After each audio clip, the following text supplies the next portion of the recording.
Би бүх дэлхийг эзлэн авч олон айрмуудыг устгасан. Тэрч битгий хэл миний хүү өөрийн хаан тулсаа өвлөн авсан.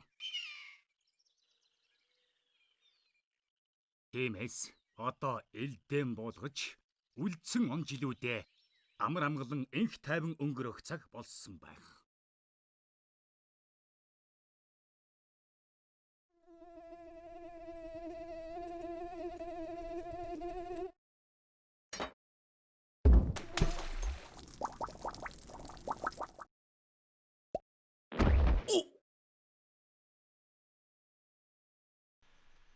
Hello everybody and welcome to this video. Today we are talking about Rock of Ages 3, which is a game that I have been looking forward to quite a bit because I am a big fan of Ace Team, which is the developer of this series, and I have been a fan of this series since it was new. I think it's about a decade old now, or close to.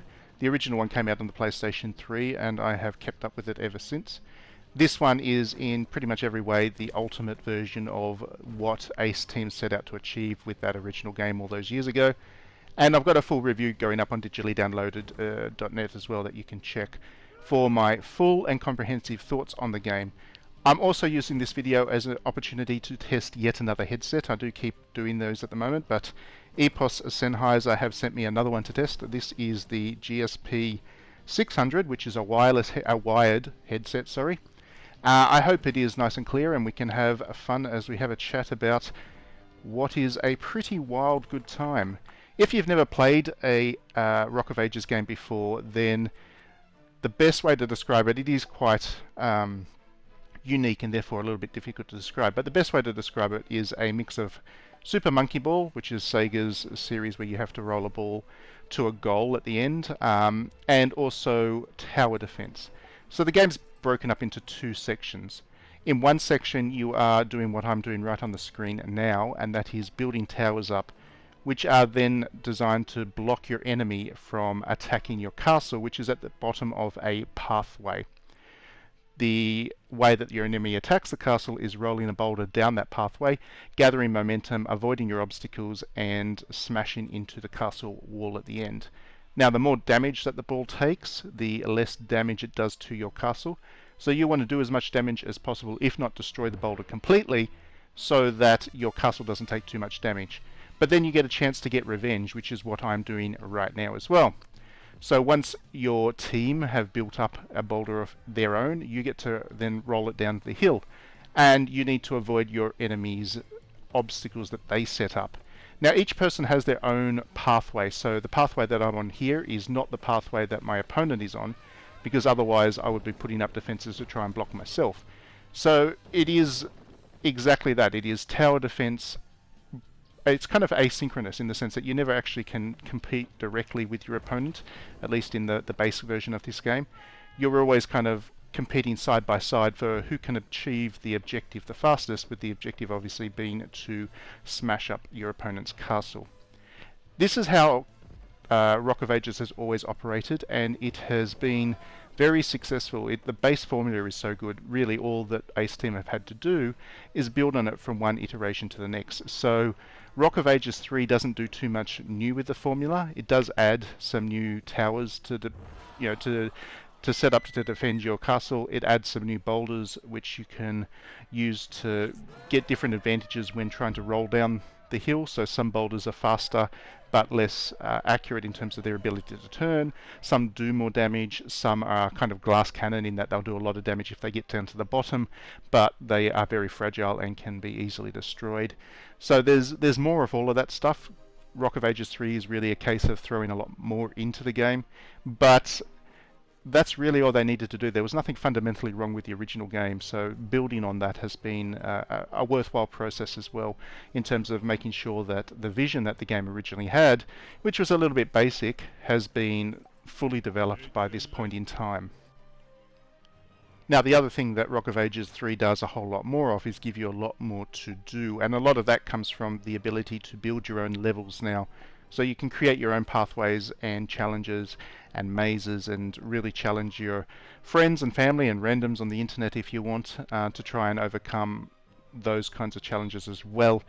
and it is completely cross-platform, so any levels built on the PlayStation 4 can be shared with the Nintendo Switch and whatever. There's already an awful lot of them on there, and that adds an awful lot of play value to it, because actually a lot of what makes Rock of Ages so compelling is learning the various levels and finding your favorite and then challenging your friends on it.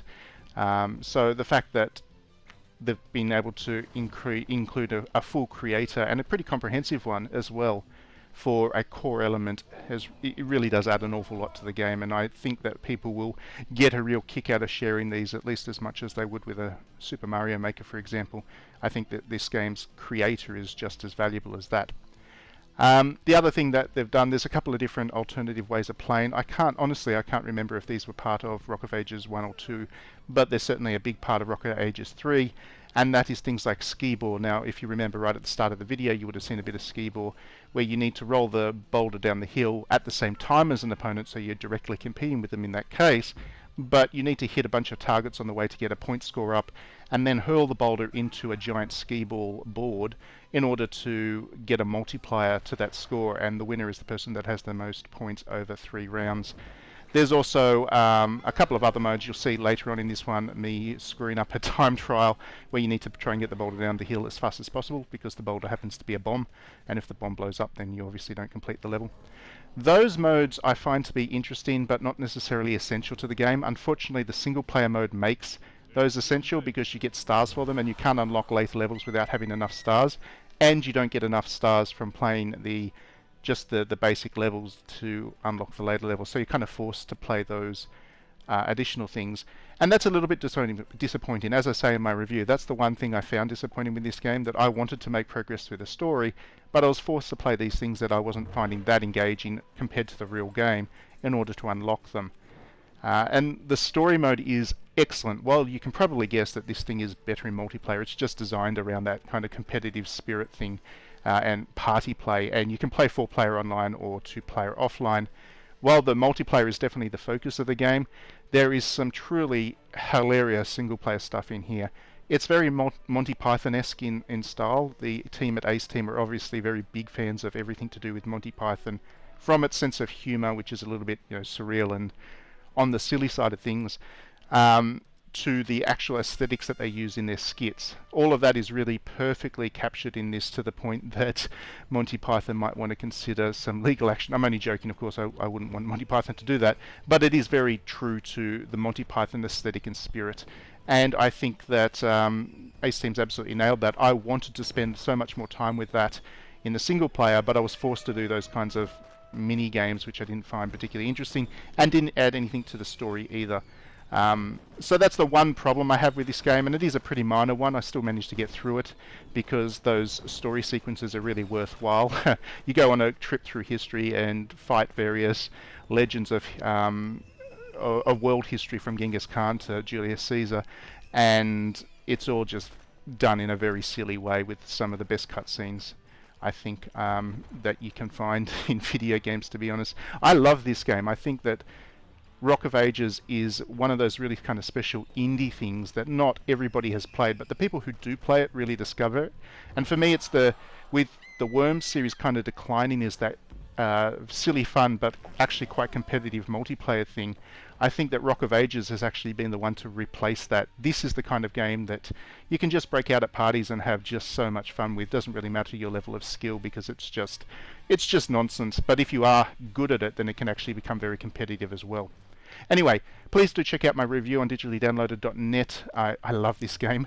I hope lots of other people play it. I look forward to hearing from you when you've got a chance to get your hands onto it.